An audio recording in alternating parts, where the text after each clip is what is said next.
नमस्कार। नलियों के ब्लॉकेज के सिम्टम्स पर आज बात करेंगे। अगर किसी व्यक्ति को हृदय की नली में कोई ब्लॉकेज है तो क्या उसके लक्षण होंगे, क्या सिम्टम्स होंगे जिससे हम पता कर सकते हैं कि वो व्यक्ति को हृदय की नली में का ब्लॉकेज है। ब्लॉकेज के बारे में काफ़ी लोग जानते हैं, ब्लॉकेज होता कैसा है, कोलेस्ट्रॉल का ब्लॉकेज होता है, ये सारी चीज़ों के बारे में लोग काफ़ी कुछ जानते हैं। कॉमन सिम्टम्स के बारे में काफ़ी लोग हमसे पूछते हैं कि यदि मेरी नली में ब्लॉकेज होगा तो कैसे पता चलेगा। तो आज एक बेसिकली एक अलग से टॉपिक कर रहे हैं जिस पर हम डिस्कस करेंगे नलियों के ब्लॉकेज के सिम्टम्स पे। हमने ऑलरेडी ब्लॉकेजेस पर काफ़ी वीडियोस किए जो कि आप हमारे चैनल पर चेकआउट कर सकते हैं। आज स्पेसिफिकली नलियों के ब्लॉकेज पर डिस्कस करेंगे। टॉपिक पर जाने से पहले जो लोग हमारे चैनल पर नए हैं उन्हें रिक्वेस्ट करूंगा कि वीडियोस को लाइक और शेयर करें, चैनल को सब्सक्राइब करें। सबसे पहले अगर किसी व्यक्ति की नली में ब्लॉकेज है तो उसको छाती में दर्द होगा। ये दर्द के बारे में ये जानना और समझना जरूरी है कि ये दर्द टिपिकली चलने फिरने पर होता है, बैठे बैठे यूजली नहीं होता है। जब व्यक्ति कोई चलने फिरने का या मेहनत का काम करता है तो दर्द होता है। छूने से दर्द अगर किसी को हो रहा है या बैठे बैठे अगर किसी को दर्द हो रहा है, बिना कोई काम का या मेहनत की किसी को दर्द हो रहा है तो हार्ट की नली का ब्लॉकेज होने की संभावना कम है। जीरो है ऐसा नहीं कहूंगा, कम है। चलने फिरने पर दर्द होने का कारण ये है कि जब हम चलते फिरते हैं या कोई मेहनत का काम करते हैं तो हार्ट की ऑक्सीजन की रिक्वायरमेंट, ग्लूकोज की रिक्वायरमेंट बढ़ जाती है। इसकी वजह से आपको सिम्टम्स होने लगते हैं, इसकी वजह से आपको दर्द या प्रॉब्लम्स होते हैं। ऐसा होने के कारण ये है कि जब कोई व्यक्ति मेहनत का काम करता है तो हार्ट की गति बढ़ जाती है, हार्ट की ऑक्सीजन रिक्वायरमेंट बढ़ जाती है। ब्लॉकेज की वजह से वो एक्स्ट्रा ब्लड सप्लाई हार्ट की नलियों के थ्रू नहीं जा पाता है, सेल्स को एक्स्ट्रा ब्लड नहीं मिलता है तो वहां पे लैक्टिक एसिड बनता है। ये लैक्टिक एसिड हार्ट के नर्व फाइबर्स को स्टिमुलेट या एक्टिवेट करता है, जिसकी वजह से ब्रेन के पास दर्द का मैसेज जाता है और ब्रेन को ऐसा लगता है कि वहां पे दर्द हो रहा है। तो ऑक्सीजन सप्लाई, ग्लूकोज सप्लाई कम होता है, जो कि बढ़ने पर या कुछ काम करने पर ज्यादा इसके सिम्टम्स देखने को मिलते हैं। बैठे बैठे किसी व्यक्ति को पेन हो रहा है तो वो हार्ट अटैक का सिचुएशन में ऐसा हो सकता है, पर रूटीनली ऐसा यूजली नहीं होता है। मेहनत के काम पे ही ज्यादातर देखने को मिलता है। अगला सिम्टम्स होता है सांस फूलना। यूजली व्यक्ति को अगर कोई काम करने पर सांस फूल रही है, जितना पहले था उससे ज्यादा फूल रही है तो उसे सिग्निफिकेंट माना जाएगा। कोई भी मेहनत का काम करने पर व्यक्ति को पहले से ज्यादा अनकंफर्टेबल लगेगा, सुस्ती या कमजोरी लगेगी, कुछ काम नहीं कर पाएगा, जरा भी चलेगा तो उसको हाफ फूटेगी या उसको ज्यादा सांस बार बार लेना पड़ेगा। अगर कोई व्यक्ति पहले 5 किलोमीटर चलता था, अभी 4.5 चल रहा है तो उसे उतना सिग्निफिकेंट नहीं माना जाएगा। लेकिन अगर कोई व्यक्ति को रिस्क फैक्टर्स है, यानी कि बीपी, शुगर है, कोलेस्ट्रॉल है, फैमिली हिस्ट्री है, कोई व्यसन है जिसकी वजह से ब्लॉकेजेस होने का अंदेशा है, या पहले का नोन केस है जिसको ब्लॉकेजेस पहले से थे, वैसे व्यक्ति को अगर स्टैमिना सडनली डिटोरेट होती है, पहले 5 किलोमीटर चलता था अभी 2-3 किलोमीटर चलने में ही सांस फूलने लगती है, सिग्निफिकेंट अगर ड्रॉप होता है जिसका कोई और कारण नहीं है, मान लीजिए किसी को कोई खून की कमी है या कोई चलना फिरना बंद कर दिया है, स्टैमिना कम हो गया, वजन ज्यादा हो गया, ऐसा कोई और क्लियर कट कारण नहीं दिख रहा है तो उसको ब्लॉकेज की वजह से होने का अंदेशा ज्यादा होता है। जिन व्यक्तियों को रिस्क फैक्टर ज्यादा है या जिस व्यक्ति की उम्र ज्यादा है और सडनली अगर हो रहा है, साथ में अगर किसी व्यक्ति को दर्द भी अगर हो रहा है चलने फिरने पर, तो वैसे व्यक्ति में ब्लॉकेजेस होना काफी कॉमन होता है। तो वैसे लोगों को आपको इको ट्रेडमिल या एंजियोग्राफी करके पता करना पड़ेगा कि कोई ब्लॉकेज तो नहीं है। यानी कि सेकेंड मोस्ट इंपॉर्टेंट सिम्टम है चलने फिरने में सांस फूलना और पहले के कंपैरिजन में स्टैमिना कम हो जाना। पहले अगर किसी की कैपेसिटी 10 किलोमीटर चलने की थी और वो सडनली बहुत ड्रॉप हो जाती है तो डेफिनेटली काफी चांस है कि इसको कोई ब्लॉकेज हो सकता है। अगर कोई और पॉसिबिलिटी क्लियर कट नहीं दिख रही है तो ब्लॉकेज होने का अंदेशा काफी है। नेक्स्ट है कि अगर किसी का स्टैमिना कम हो जाए, बहुत ज्यादा उसको सुस्ती लगे, यानी कि थोड़ा भी चलने में उसको कमजोरी लगती है, सुस्ती लगती है, चल नहीं पाता है, मेहनत का काम नहीं कर पाता है, जितना वो पहले कर पाता था अभी नहीं कर पा रहा है, तो वैसा अगर किसी को स्टैमिना किसी का कम हो गया पहले के कंपैरिजन में तो वो ब्लॉकेज का सिम्टम माना जा सकता है। जरूरी नहीं है कि हर व्यक्ति जिसका स्टैमिना कम हो गया है, जरूरी नहीं है हर व्यक्ति जिसको सुस्ती लग रही है वो ब्लॉकेज की वजह से ही हो, पर वैसे ही जैसे मैंने कहा कि अगर रिस्क फैक्टर्स हैं और अगर कोई और क्लियर कट कारण आपको नहीं दिख रहा और ये सुस्ती ज्यादा दिख रही है, चलने फिरने की काम नहीं कर पा रहा पेशेंट, तो उसको ब्लॉकेजेस होने का चांस है। आपको इवैल्यूएट करने की जरूरत है। ये कोई कंफर्म चीजें नहीं है, लेकिन आपको उसको इवैल्यूएट करना पड़ेगा, उसको ट्रेडमिल वगैरह करके देखना पड़ेगा कि वो कितना चल पा रहा है और इसी चेंजेस आ रहे हैं कि नहीं आ रहे हैं। इसके अलावा चलने फिरने पर धड़कन बढ़ जाना अगर किसी को हो रहा है तो भी वो नलियों के ब्लॉकेज का साइन हो सकता है। नॉर्मल व्यक्ति की हृदय की गति जितनी होती है, चलने फिरने पर थोड़ी सी गति सबकी बढ़ती है, लेकिन अगर गति बहुत ज्यादा बढ़ रही है और आपको महसूस होने लग रही है, जिसके पाल्पिटेशंस बोलते हैं, तो वो ब्लॉकेज का साइन हो सकता है। मान लीजिए नॉर्मल व्यक्ति की हृदय की गति चलने फिरने पर 60-70 से बढ़ के 80-90 तक जा रही है, लेकिन किसी व्यक्ति की हृदय की गति जो पहले उतना ही चलने पर थोड़ी बढ़ती थी, फिर बहुत ज्यादा बढ़ रही है, 60-70 से 80 के बदले 100-125 चली जा रही है और ज्यादा देर तक परसिस्ट कर रही है। यानी कि पहले तो एक आध मिनट रेस्ट करने से अपने आप नॉर्मल हो जाती थी, अभी नहीं हो रही है, तो वो ब्लॉकेज का साइन हो सकता है।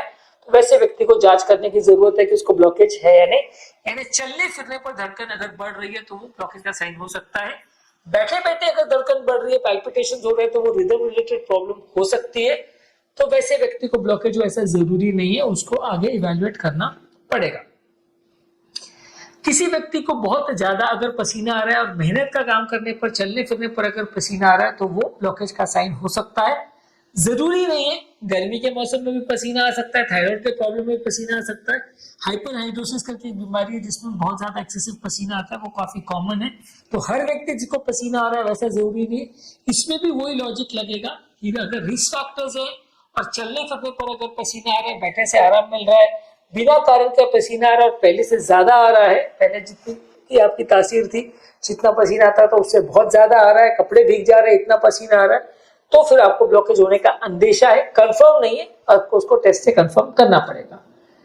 इसके अलावा आपको बहुत ज्यादा वॉमिट जैसे लगे और इनडाइजेशन हो, खासकर अगर चलने फिरने पर अगर किसी को पेट में गड़बड़ हो, बहुत ज्यादा गैस का सेंसेशन लगे, छाती में जलन हो, एसिडिटी का सेंसेशन लगे, इनडाइजेशन की फीलिंग हो, तो वो ब्लॉकेज का साइन हो सकता है। हालांकि ये भी कोई श्योर साइन नहीं है, और हर आदमी जिसको इनडाइजेशन हो रहा है, हर आदमी जिसको जलन हो रही है, हर आदमी जिसको घबराहट हो रही है, सबको ब्लॉकेज हो ऐसा जरूरी नहीं है। पर अगर हो रहा है तो ये भी वन ऑफ द साइंस माना जा सकता है, जिसके लिए आपको चेकअप करने की जरूरत है। इसके अलावा किसी को अगर जबड़ों में पेन हो रहा है, जॉ में पेन हो रहा है, खासकर अगर चलने फिरने पे पेन हो रहा है जबड़ों में, तो वो ब्लॉकेज का साइन हो सकता है।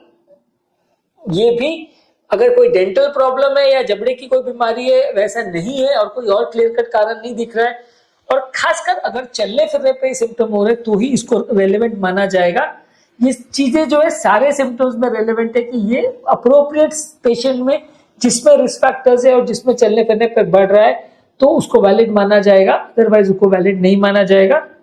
इसके अलावा बाएं हाथ में अगर किसी को दर्द हो रहा है या कंधे में दर्द हो रहा है और कोई मस्कुलर कॉज नहीं है, और ये दर्द चलने फिरने पे हो रहा है, साथ में अगर छाती में दर्द भी हो रहा है, छाती में सांस भी फूल रही है, सुस्ती भी हो रही है, कमजोरी भी हो रही है, धड़कन भी बढ़ रही है, अगर किसी को हो रहा है, तो वो ब्लॉकेज का साइन हो सकता है। पर हर व्यक्ति जिसको हाथ में दर्द हो रहा है, हर आदमी सोचेगा कि मेरे को ब्लॉकेज ही हो गया है, तो ऐसा जरूरी नहीं है, आपको चेकअप करवाना पड़ेगा। हाँ, ये ब्लॉकेज में भी हो सकता है, सिंपल मसल पेन में भी हो सकता है, तो आपको डिटेल चेकअप कराने की जरूरत पड़ेगी। इसके अलावा अगर पीठ में दर्द हो रहा है, तो ये भी ब्लॉकेज का साइन हो सकता है, पर ये कंपैरेटिवली नॉन स्पेसिफिक है। ज्यादातर लोगों को छाती के आगे की तरफ लेफ्ट साइड में, बाएं हाथ में या गले में, जबड़े में तक दर्द होता है। पीठ में दर्द हो सकता है, पर कंपैरेटिवली कम कॉमन है। ये भी चलने फिरने पे ही हो, साथ में बाकी सिम्टम्स हो तो रेलेवेंट माना जाएगा। हर पीठ में होने वाले दर्द को आप हार्ट का ब्लॉकेज का साइन नहीं मान सकते। इसके अलावा अगर किसी को चक्कर आ रहे हैं, खासकर अगर चलने फिरने पर चक्कर आ रहे हैं, या उसको बेहोशी अगर हो रही है, तो उसको ब्लॉकेज का साइन माना जा सकता है।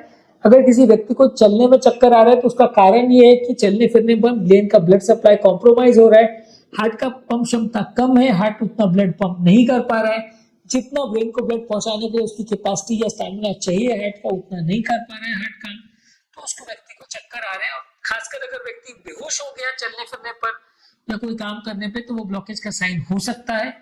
हालांकि हार्ट की वाल्व की बीमारियां, ब्रेन की नलियों की बीमारियां या ब्रेन से रिलेटेड बीमारियों में भी ऐसा हो सकता है, तो भी ऐसा जरूरी नहीं कि हर व्यक्ति को चक्कर आ रहा है उसको ब्लॉकेज ही है, पर ये एक साइन माना जा सकता है, खासकर अगर एक्सर्शन करने पे हो तो।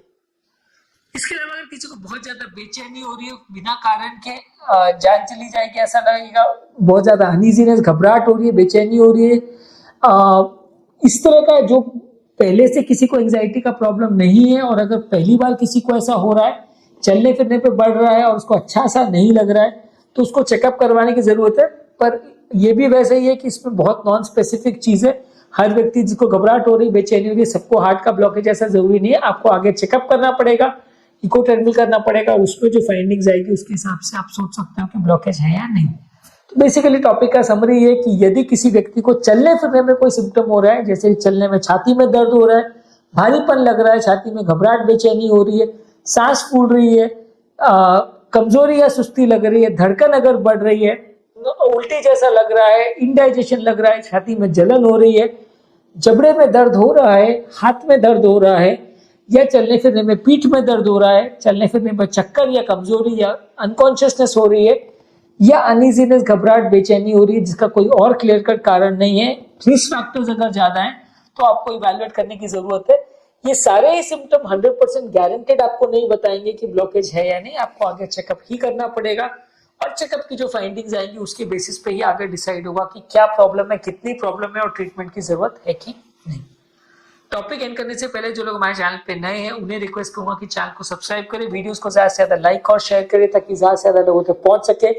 जो लोग हमारे चैनल पर हार्ट की नलियों के ब्लॉकेज और सिम्टम्स के बारे में जानना चाहते हैं, हार्ट अटैक के बारे में जानना चाहते हैं, हार्ट पेन और मस्कुलर पेन में क्या डिफरेंस है, हार्ट पेन और एसिडिटी के पेन में क्या डिफरेंस है, ये जानना चाह रहे हैं तो हमारे चैनल पर बहुत सारे वीडियो इसके लिए अवेलेबल है। इसका लिंक मैं प्लेलिस्ट और कमेंट सेक्शन में छोड़ दे रहा हूँ, आप उसे चेकआउट करेंगे तो आपको काफी कुछ नया जानने को और सीखने को मिलेगा।